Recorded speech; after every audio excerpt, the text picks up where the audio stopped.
Hi, this is Miss Ann from the Newcastle branch of the Pioneer Library System. Have you ever wanted to make moving pictures? Well, let's make a flip book. Start with a pad of paper. This is a stack of Post-it notes. Begin at the back of the pad.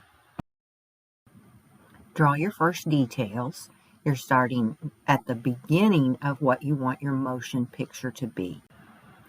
Turn the page and draw another picture slightly different than the previous one. By going back to front, I can see the previous picture through the paper.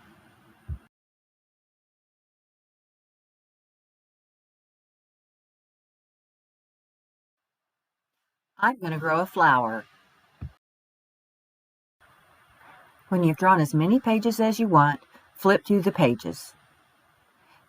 The faster you flip, the smoother it'll go.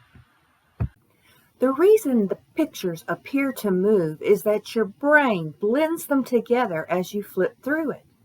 This is actually how original movie film worked.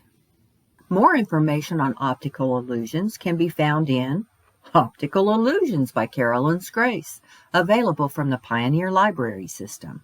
Available through Hoopla, Optical Illusions, an eye-popping extravaganza of visual tricks by Gianni Sarcone.